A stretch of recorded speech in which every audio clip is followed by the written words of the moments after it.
It's quite difficult to say where he's going to be, what position he's going to be in.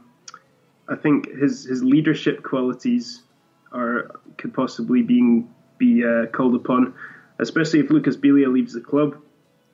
Perhaps there are concerns. There's an issue with leadership, and you need somebody who can kind of form that, help improve the relationships, I suppose, between the club and the players and the staff.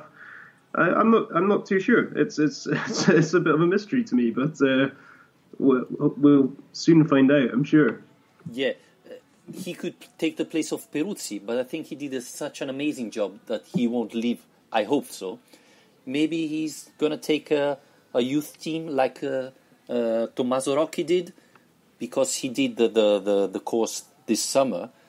But I see him more like not a sport director, but maybe a relationship manager between the club and the fans.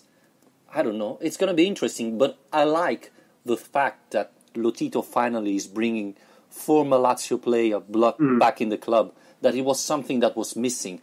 And we all talk about Simone Inzaghi, how well he did. No one point out how much Peruzzi was important in that. Remember when Keita had the problem? Peruzzi was the first one to step out and make that statement and solve the problem. I think he did it very often this season for problems that didn't even come public. But you remember Biglia and Keita fighting, Lulic fighting again. So I think Peruzzi was a very important signing. Last summer I said probably the best signing of the summer. And I think bringing back former Lazio players that know what you feel playing at Rome, the atmosphere, etc., could be really, really useful. Don't know, I'm not sure where to place him, but I think it's going to be useful. Yeah, I agree with you. It's great to kind of build that identity at the club as well, because you've seen it happen at other, Juventus. You've got Pavel Nedved sitting as Zanetti at Inter, and I think it does help kind of build that club identity. And you've got guys who've been successful, who've won things, and can pass on their knowledge and experience, who aren't just your coaches or your superiors. And having that throughout the club, throughout the kind of hierarchy, is a useful thing to have. So it's unexpected but very well received news. I'm looking forward to it when we actually find out what he's doing. In terms of moving on to just get through another couple of our last questions we've had here.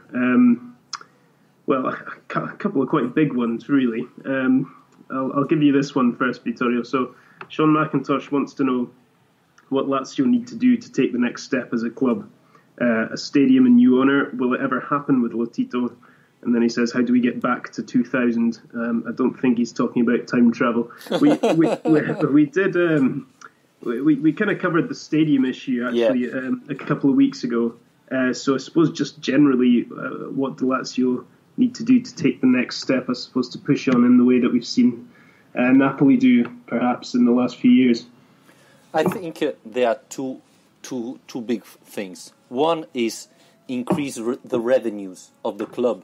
And this means ticket sales, but even make Lazio more global, more international, have more fans in Asia, in US, all around the world, which is missing now. We have a lot thanks to Eriksson and Cragnotti, I would say, but we can increase and we can bring them back.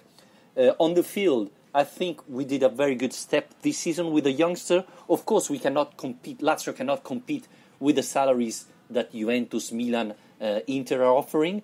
But you build this young team of very good youngsters coming from Primavera.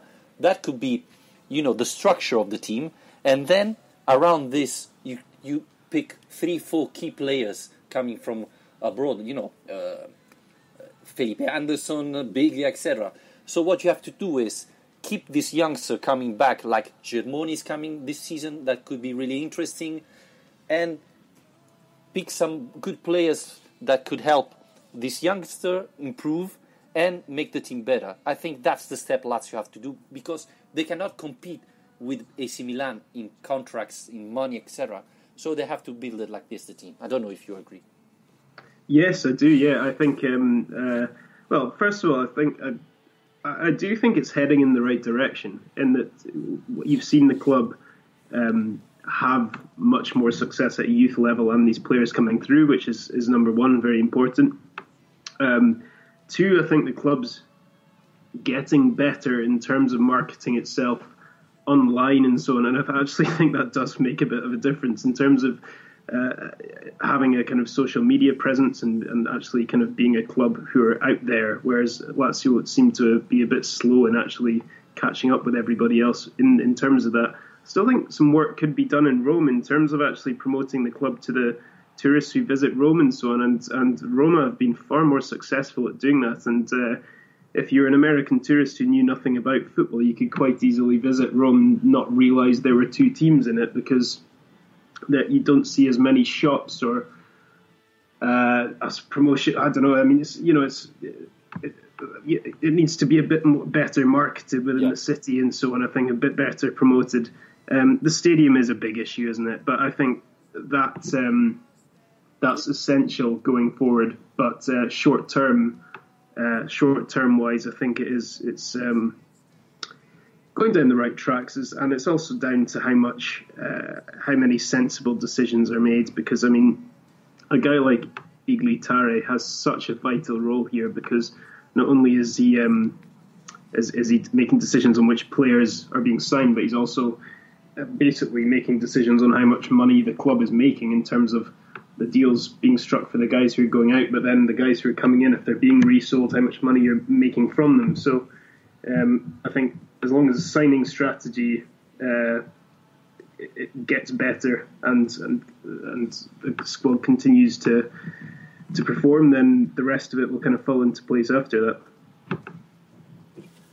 Yeah, I think even performing better in Europe, we see that the Europe League money is increasing. So if you reach the final of the Europe League, now you get much more money and you get more promotion all around the world, because Europe League is getting more and more interesting. So that would help as well. I think that is very good in the market. Probably we need another one that could help making better deals with Lazio and a better publicity.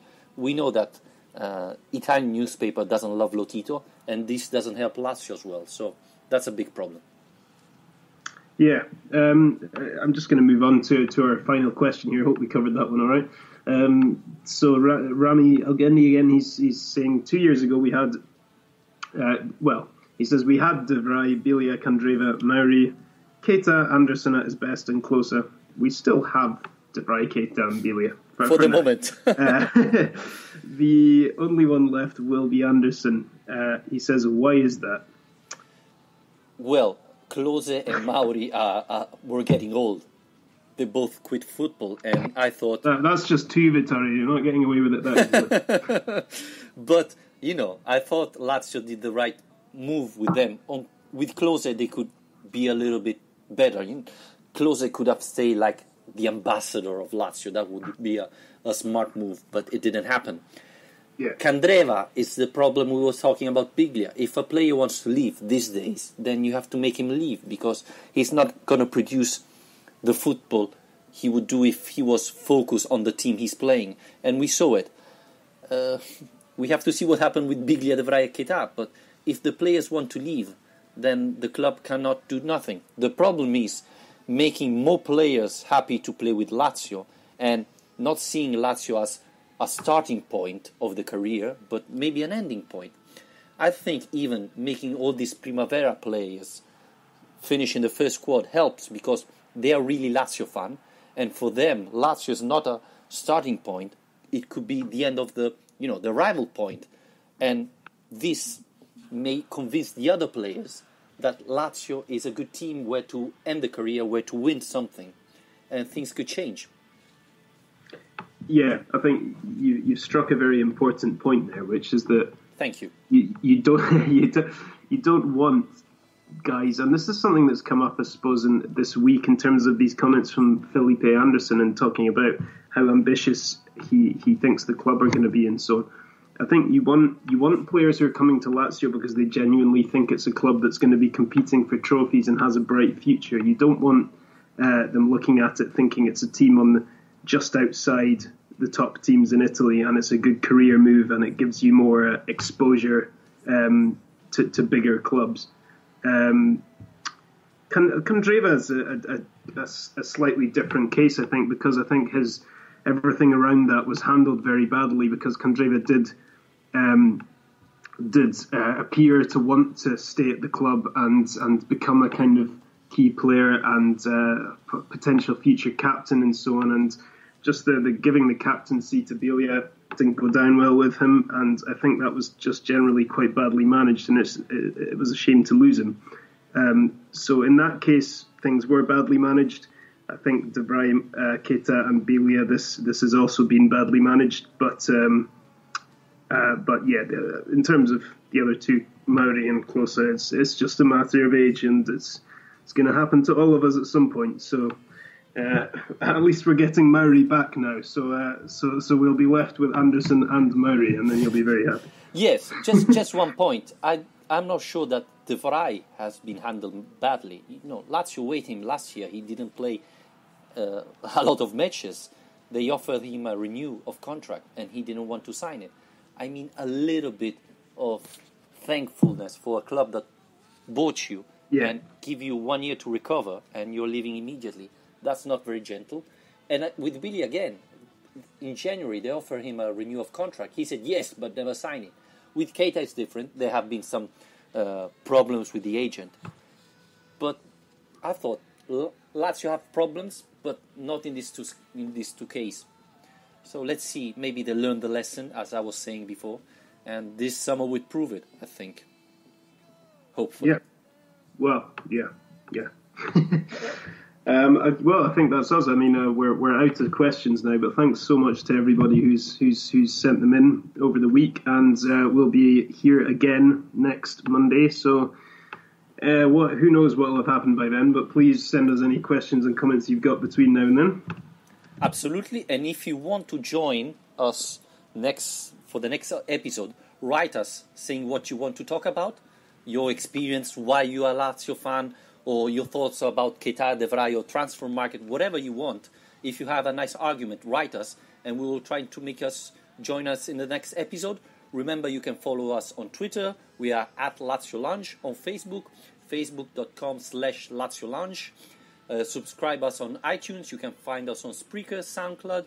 So no excuse to not follow us, especially if you're a Lazio fan.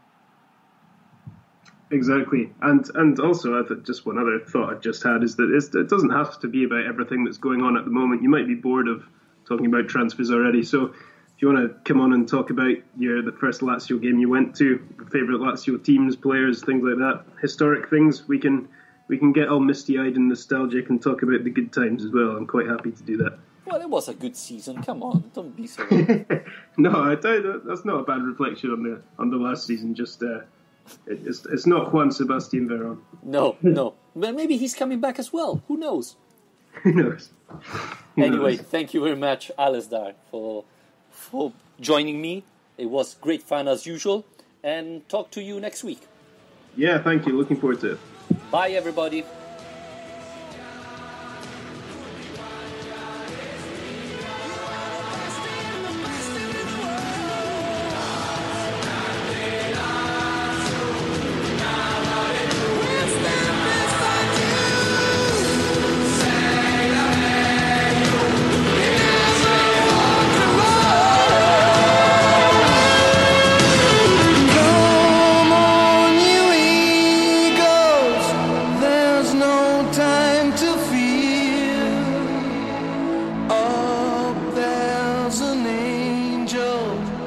Watching